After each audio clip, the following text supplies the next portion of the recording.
क्या आपने कभी सोचा है कि एक पूरा पहाड़ उठाने में क्या लगेगा? क्रेन या मॉडर्न मशीनरी से नहीं, बल्कि सिर्फ एक उंगली से। आज हम पुराने भारत की सबसे पसंदीदा और गहरी कहानियों में से एक के बारे में बताने जा रहे हैं। वह दिन जब भगवान कृष्ण ने गोवर्धन पर्वत उठाया था। यह सिर्फ सुपर ह्यूमन ताकत की कहानी नहीं है। यह विश्वास, अहंकार और भगवान के असली रूप के बारे में गहरे आध्यात्मिक सबक से भरी कहानी है। तो एक आरामदायक सीट पकड़िए और चलिए समय में पीछे जाकर वृंदावन के खूबसूरत गांव में चलते हैं। सोचिए, हवा में उम्मीद भरी हुई है। स्वर्ग के राजा और बारिश और आंधी के देवता भगवान इंद्र के सम्मान में सालाना त्योहार बस आने ही वाला है। पीढ़ियों से वृंदावन के लोग, वह ग्वाला समुदाय जहां कृष्ण बड़े हुए थे, यह बड़ी पूजा करते आए हैं, जिसमें बड़े बड़े प्रसाद चढ़ाए जाते हैं। उनका मानना था कि इंद्र को खुश करने से उन्हें अपनी फसलों और चरागाहों के लिए समय पर बारिश का आशीर्वाद मिलेगा, जिससे उनकी खुशहाली पक्की होगी। लेकिन इस साल एक युवा कृष्ण ने अपनी खास शरारती मुस्कान और गहरी समझ के साथ गांव के बुजुर्गों और अपने पालक पिता नंद महाराज से एक आसान लेकिन क्रांतिकारी सवाल पूछा। उन्होंने पूछा, हम इंद्र की पूजा क्यों करते हैं? हम ग्वाले हैं, किसान हैं।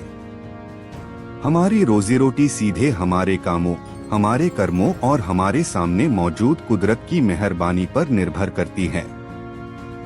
यह गोवर्धन पर्वत है जो हमारी फसलों के लिए उपजाऊ मिट्टी, हमारी गायों के लिए ताजी घास और अपनी नदियों से साफ पानी देता है।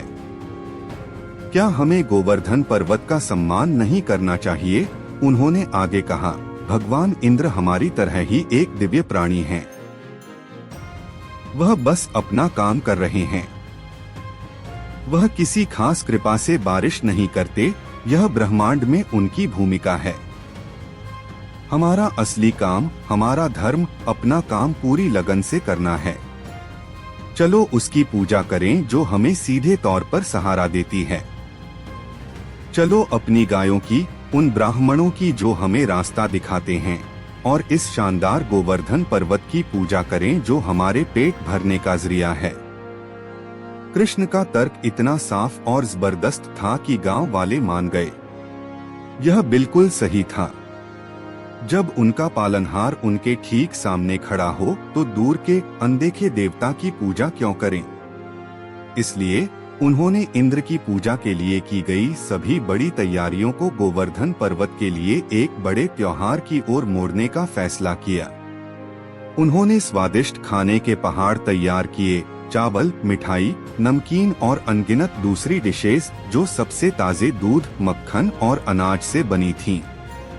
उन्होंने यह सब पवित्र पर्वत को चढ़ाने का प्लान बनाया। त्योहार का दिन देखने लायक था। पूरा गांव गोवर्धन के नीचे इकट्ठा हुआ।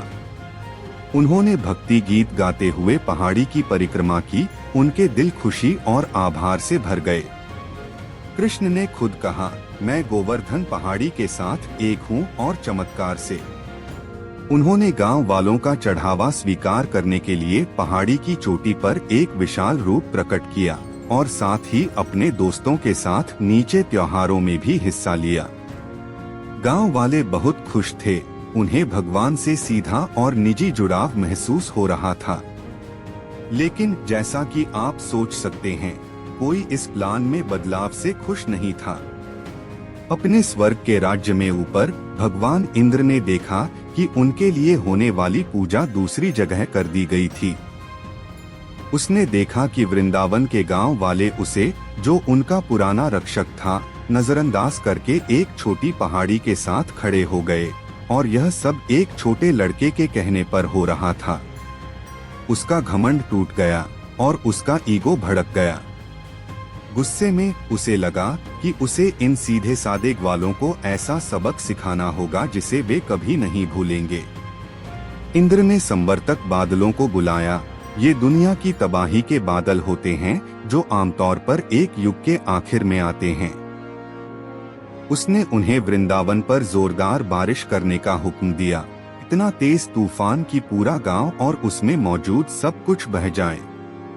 काले डरावने बादल इकट्ठा हो गए, आसमान में बिजली कड़कने लगी और गरज के साथ ऐसा लगा जैसे दुनिया खत्म हो रही हो। बारिश होने लगी, बूंदों में नहीं बल्कि मोटी लगातार चादरों में। वृंदावन का खूबसूरत धूप वाला नजारा तुरंत डर के मंजर में बदल गया। यमुना नदी उफान पर आ गई, अपने किनारों से बाहर बहने लगी।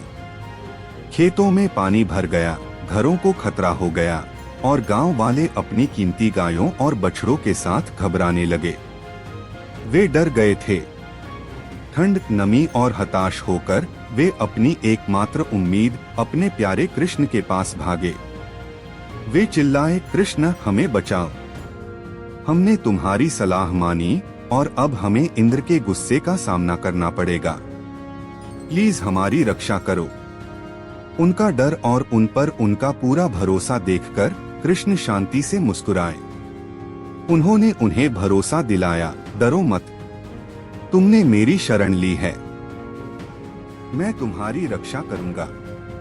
और इन शब्दों के साथ उन्होंने कुछ ऐसा किया जो बिल्कुल भी सोचा नहीं जा सकता था। वह उसी विशाल गोवर्धन पहाड़ी पर गए जिसकी उन्होंने अभी अभी पूजा की थी और पूरी आसानी से, जैसे कोई बच्चा मशरूम उठाता है, उन्होंने अपने बाएं हाथ की छोटी उंगली से पूरे पहाड़ को हवा में उठा लिया। बस ऐसे ही गोवर्धन पहाड़ी एक बहुत बड़ा कुदरती छाता बन गया। कृष्ण ने सभी गांव वालों को आवाज दी, आओ सब लोग, अपने परिवार, अपना सामान और अपने सभी जानवरों को लेकर आओ। इस पहाड़ी के नीचे पनाह लो, यहाँ तुम इंद्र के तूफान से सुरक्षित रहोगे। एक एक करके वृंदावन के सभी लोग अपनी सभी गायों, बछड़ों और बैलों के साथ ऊपर उठते पहाड़ के नीचे सूखी सुरक्षित जगह पर इकट्ठा हो गए। 7 दिन और 7 रातों तक इंद्र ने वृंदावन पर लगातार बारिश की। तूफान लगातार गुस्से से बरस रहा था, लेकिन गोवर्धन पहाड़ी की पनाह में गांव वाले पूरी तरह सुरक्षित और आराम से थे। वे कृष्ण को हैरानी से देख रहे थे, जो बिना किसी मेहनत के वहां खड़े थे, अपनी छोटी उंगली पर उस बड़े पहाड़ को पकड़े हुए। उनके चेहरे पर एक हल्की सी मुस्कान थी, उनमें जरा भी खिंचाव या थकान का निशान नहीं था। इस दिव्य पनाह के अंदर जिंदगी चलती रही। बच्चे खेल रहे थे, गायें शांति से जुगाली कर रही थीं, और सभी को गहरा प्यार और सुरक्षा का एहसास हो रहा था। हर गुजरते पल के साथ कृष्ण पर उनका विश्वास और गहरा होता जा रहा था। ऊपर स्वर्ग में इंद्र हैरान थे। उन्होंने अपने सबसे शक्तिशाली हथियार चला दिए थे, फिर भी वृंदावन के एक भी रहने वाले को कोई नुकसान नहीं हुआ। उनका गुस्सा धीरे धीरे हैरानी में और फिर हैरानी में बदल गया। यह लड़का कौन था जो इतनी आसानी से देवताओं के राजा को हरा सकता था? यह महसूस करते हुए कि वह अपनी ताकत से कहीं ज्यादा ताकतवर इंसान से निपट रहे थे, इंद्र का घमंड आखिरकार टूट गया। उन्हें अपनी गलती समझ आ गई। उसने अपने ईगो को अपने फैसले पर हावी होने दिया था और एक बड़ी ताकत के मासूम भक्तों पर हमला किया था। 7 दिन बाद इंद्र ने तूफान रोक दिया। सूरज बादलों को चीरकर निकला, जिससे साफ और ताजा नजारा दिखा। कृष्ण ने धीरे से गोवर्धन पहाड़ी को उसकी असली जगह पर वापस रख दिया। गांव वाले अपनी पनाह से बाहर निकले, उनके दिल शुक्रिया और प्यार से भरे हुए थे। उन्होंने कृष्ण का जश्न मनाया, उनकी तारीफें गाईं, उनकी भक्ति अब पक्की थी। इसके तुरंत बाद भगवान इंद्र अपने स्वर्ग से नीचे उतरे। वह कृष्ण के पैरों पर गिर पड़े, उनका हेलमेट जमीन को छू रहा था। उन्होंने माफी मांगी, अपना घमंड और नासमझी मानी। कृष्ण, जो हमेशा दयालु थे, ने उन्हें माफ कर दिया। उन्हें याद दिलाया कि ताकत के पद सेवा और सुरक्षा के लिए होते हैं, किसी के ईगो को बढ़ाने के लिए नहीं। तो कृष्ण के गोवर्धन पहाड़ी उठाने के पीछे असली राज क्या है? यह सिर्फ भगवान की ताकत का दिखावा नहीं था। यह कहानी जिसे गोवर्धन लीला के नाम से जाना जाता है, एक जबरदस्त सबक है। पहली बात, यह हमें विश्वास की सबसे बड़ी बात सिखाती है। गांव वालों ने कृष्ण पर पूरा भरोसा किया और उन्होंने उनकी रक्षा की। यह दिखाता है कि जब हम सच्ची भक्ति के साथ किसी बड़ी शक्ति के आगे सरेंडर करते हैं तो हम हमेशा सुरक्षित रहते हैं। दूसरी बात, यह अहंकार को कुचलने के बारे में एक गहरी शिक्षा है। इंद्र, एक शक्तिशाली देवता, अपने झूठे घमंड के कारण झुक गए थे। यह कहानी हमें याद दिलाती है कि अहंकार हमारे आध्यात्मिक रास्ते में सबसे बड़ी रुकावट है। सच्ची महानता विनम्रता और सेवा में है, पूजा और सम्मान की मांग करने में नहीं। और आखिर में यह भगवान के बारे में हमारी समझ को नए सिरे से परिभाषित करती है। कृष्ण ने दिखाया कि भगवान कोई दूर लेन देन वाला व्यक्ति नहीं है जिसे आप रस्मों से खुश कर सकें। भगवान यही हैं, हर पल हमें सहारा दे रहे हैं।